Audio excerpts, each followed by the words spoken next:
Alors tout d'abord, le GCS n'a pas commencé à agir sur le terrain en 2013. Et j'ai hérité d'une situation et d'une vraie dynamique qui était instaurée depuis 2002 avec la création d'un GIP. Le GCS n'a été créé officiellement qu'en 2008 sous l'impulsion à l'époque de l'ARH. Et au-delà de l'outil juridique, la chance et la force qu'on a en Picardie, c'est d'avoir une petite région avec des acteurs qui se connaissent et qui ont toujours été convaincus depuis des années de l'intérêt et du levier que peut représenter l'e-santé dans les organisations du monde de la santé et de tout l'intérêt que ça peut représenter.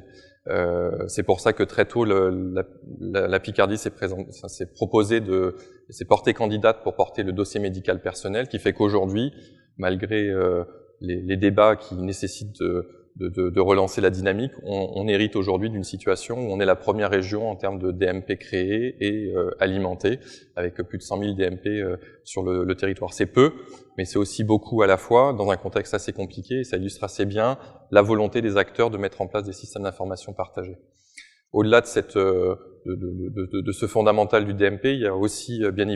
évidemment la télémédecine, puisqu'on était une des premières régions à s'engager sur ce projet-là, et non pas dans une vision verticale que d'autres régions avaient pu mettre en place, mais dans une vision transversale, avec la mise en place d'une plateforme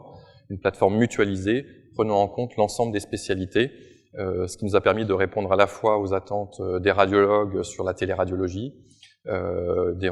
neurochirurgiens sur la prise en charge de l'AVC, et plus récemment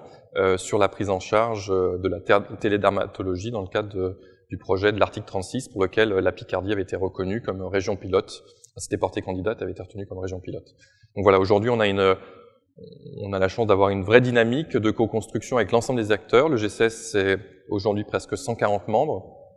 historiquement du monde sanitaire public et privé, de l'ambulatoire avec les URPS, médecins, infirmiers, masseurs kinésithérapeutes,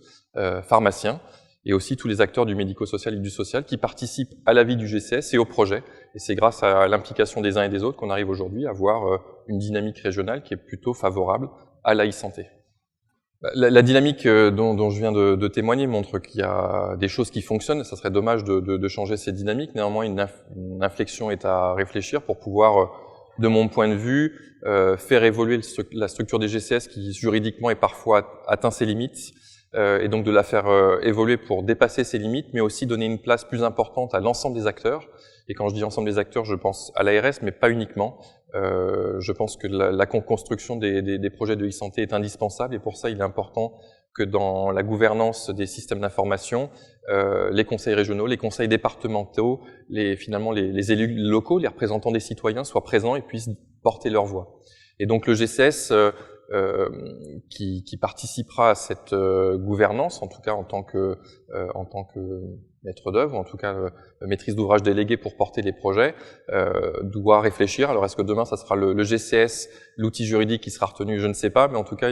j'appelle de tous mes vœux que les évolutions qui sont attendues par l'ensemble des acteurs permettent de construire et de renforcer les espaces de confiance qui s'est construit autour du GCS, notamment e-santé Picardie, et d'en faire des espaces dans lesquels la co-construction soit un mot qui ait vraiment du sens et porté par l'ensemble des acteurs.